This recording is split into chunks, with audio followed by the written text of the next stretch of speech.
മാന്യപ്രേക്ഷകർക്ക് നമസ്കാരം. രാഹുൽ ഗാന്ധിയെ പോലീസ് തൂക്കിയെടുത്ത് കൊണ്ടുപോകുന്നതിന്റെ മുമ്പ് പ്രധാനമന്ത്രിയുടെ വസതിക്ക് മുന്നിൽ എന്താണ് സംഭവിച്ചത് എന്നാണ് നമ്മൾ ഈ ഒരു വീഡിയോയിൽ മുന്നോട്ട് വെക്കുന്നത്.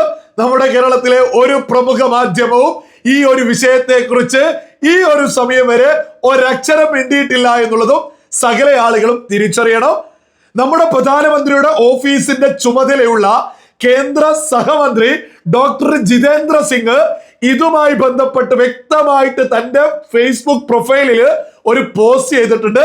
ഞാൻ അതൊന്ന് എടുത്ത് വായിച്ച് കേൾപ്പിക്കാം. അദ്ദേഹം എന്താണ് രാഹുൽ ഗാന്ധിയെ തൂക്കിയെടുത്ത് പോലീസ് കൊണ്ടുപോകുന്നതിന് മുമ്പ് അവിടെ സംഭവിച്ചിട്ടുള്ളത് എന്ന് അദ്ദേഹത്തിന്റെ ഫേസ്ബുക്ക് പോസ്റ്റ് ആണ്.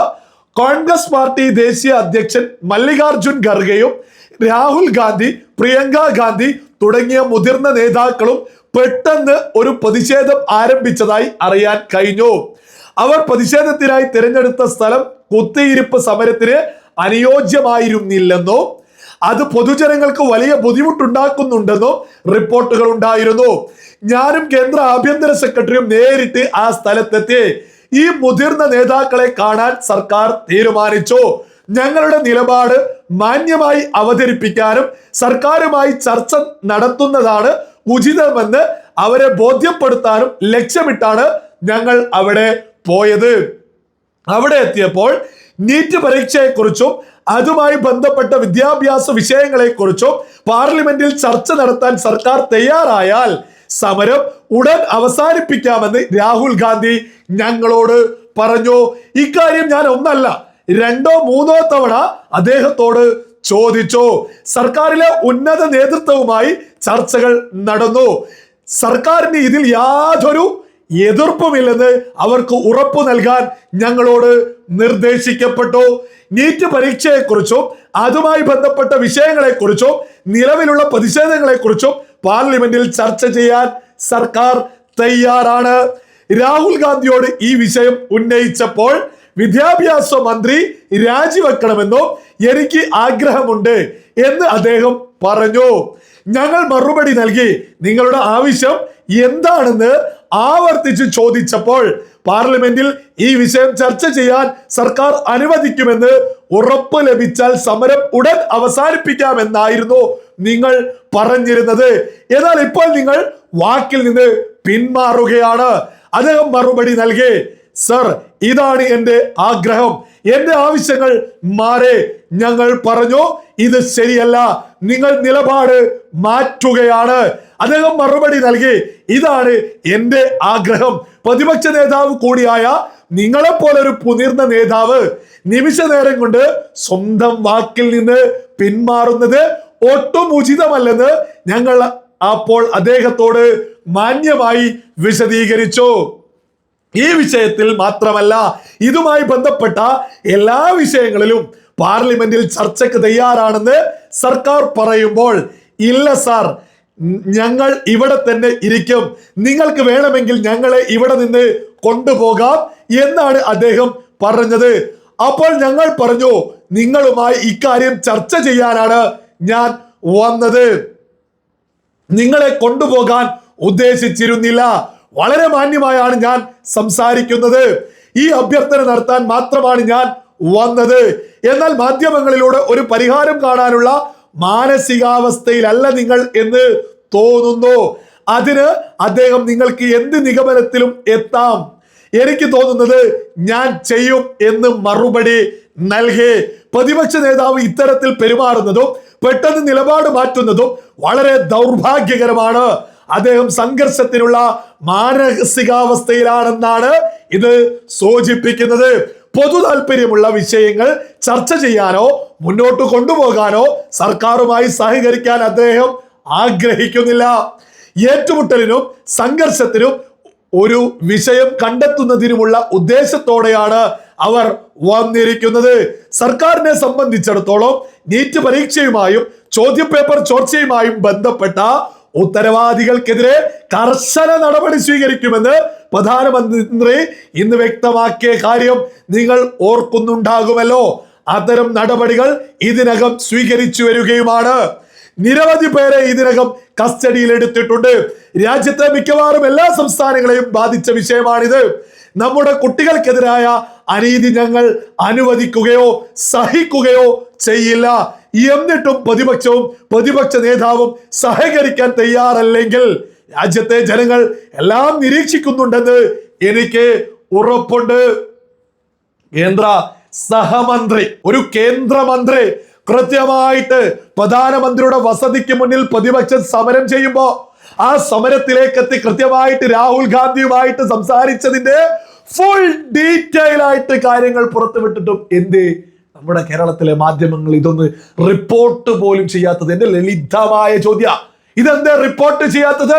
ഇത് റിപ്പോർട്ട് ചെയ്താൽ ഭരണപക്ഷം എല്ലാ രീതിയിലും സമരത്തെ അനുകൂലിക്കുന്നുണ്ട്. സമരത്തെ ഏത് രീതിയിലും അവർ അനുകൂലിക്കുന്നുണ്ട്. അവർ എതിർക്കുന്നത് കലാപത്തെയാണ് എന്നുള്ളത് മലയാളികൾ ഒന്നടങ്കം തിരിച്ചറിയും. അതറിയാതിരിക്കാൻ ഈ വിഷയം ഒന്നും തന്നെ മലയാള മാധ്യമങ്ങൾ റിപ്പോർട്ട് ചെയ്തിട്ടില്ല.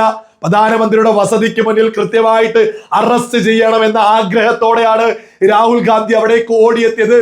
എന്റെ ലളിതമായ ഒരു ചോദ്യം, ഒരു രാഷ്ട്രീയ വിദ്യാർത്ഥി എന്ന നിലക്ക് എന്റെ ലളിതമായിട്ടുള്ള ഒരു ചോദ്യമാണ്.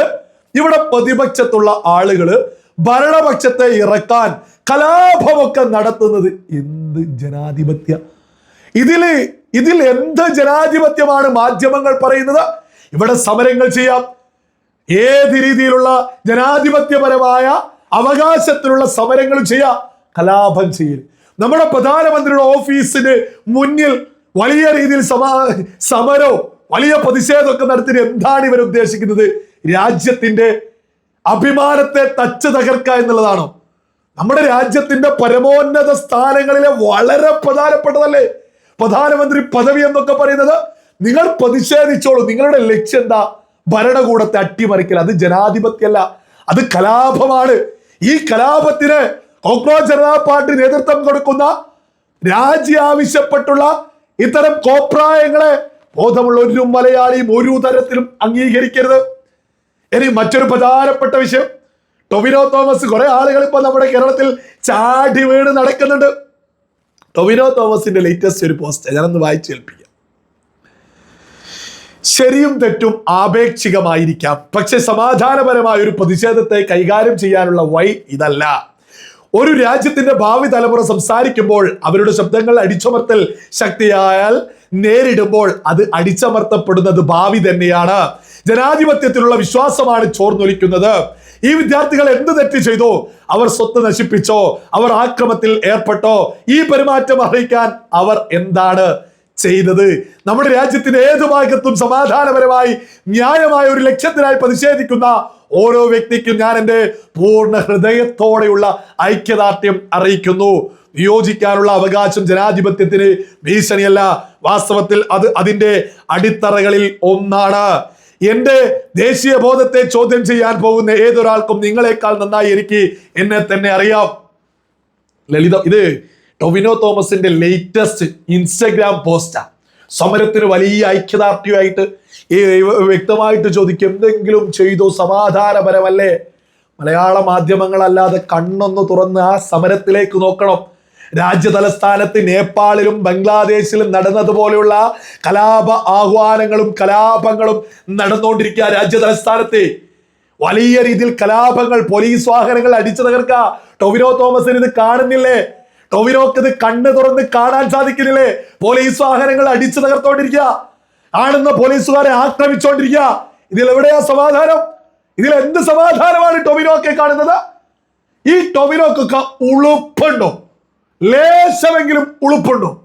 നമ്മുടെ കേരളത്തിന്റെ തലസ്ഥാന നഗരിയായിട്ടുള്ള തിരുവനന്തപുരത്ത് PSC നിയമനം നടക്കാഞ്ഞിട്ട് മണ്ണ് വാരിത്തെന്ന് യുവതലമുറയിൽപ്പെട്ടവര് സമരം ചെയ്യുന്നുണ്ട്.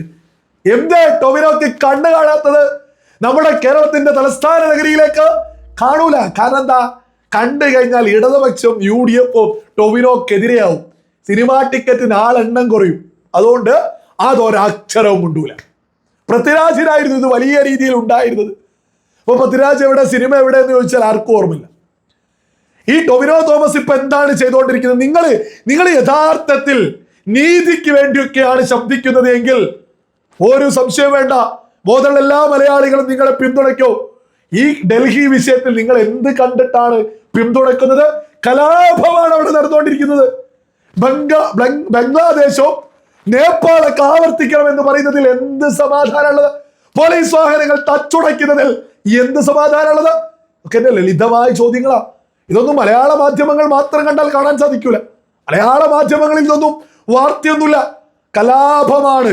നമ്മുടെ കേരളത്തിന്റെ തലസ്ഥാന നഗരിയിൽ PSC നിയമനമില്ലാഞ്ഞിട്ട് നിരവധി ആളുകൾ, നിരവധി പുതുതലമുറയിലെ ആളുകൾ, അതായത് നിങ്ങളുടെയൊക്കെ സിനിമക്ക് ടിക്കറ്റ് എടുത്ത് കയറുന്ന മലയാളികൾ മണ്ണ് വാരിത്തുന്ന മണ്ണ്, എന്നിട്ട് അത് കാണൂല. കേരളത്തിലുള്ള ഒന്നും കാണൂല. മോദിക്കെതിരെയുള്ള, കേന്ദ്ര സർക്കാരിനെതിരെയുള്ള എന്തെങ്കിലും എവിടെയെങ്കിലും ഉണ്ടോ? ചാടി വീയും ടൊവിനോ തോമസ്. എന്നിട്ട് പറയും ഞാൻ നീതി. എന്ത് നീതി? ഇതാണോ നീതി? എന്താണ് ഒരു സർക്കാരിനെ അങ്ങ് അട്ടിമറിക്കാൻ പ്രധാനമന്ത്രി രാജിവെക്കണോ? കേന്ദ്രമന്ത്രി രാജിവെക്കണോ? ഇത് ജനങ്ങൾ തിരഞ്ഞെടുത്തതാ. ഓട് പൊളിച്ച് പാർലമെന്റിലേക്ക് വന്നവരല്ല രാജ്യത്തിന്റെ പ്രധാനമന്ത്രിയും രാജ്യത്തിന്റെ വിദ്യാഭ്യാസ മന്ത്രിയൊന്നും. അവർ ഓട് പൊളിച്ചല്ല വന്നിട്ടുള്ളത്. അവരൊക്കെ അങ്ങ് അട്ടിമറിക്കാൻ കലാപമാണോ ഒരു ജനാധിപത്യ രാജ്യത്ത് നടത്തുന്നത്? ആ കലാപത്തിനെയാണോ സിനിമാക്കാർ ഇവിടെ നിരന്നു നിന്ന് പിന്തുണക്കുന്നത്? നിങ്ങളുടെയൊക്കെ സിനിമ ടിക്കറ്റ് എടുത്ത് കാണുന്ന മലയാളികളെ തലസ്ഥാന നഗരിയില് തെരുവില് മണ്ണ് വാരിത്തെന്ന് പ്രതിഷേധിക്കുക.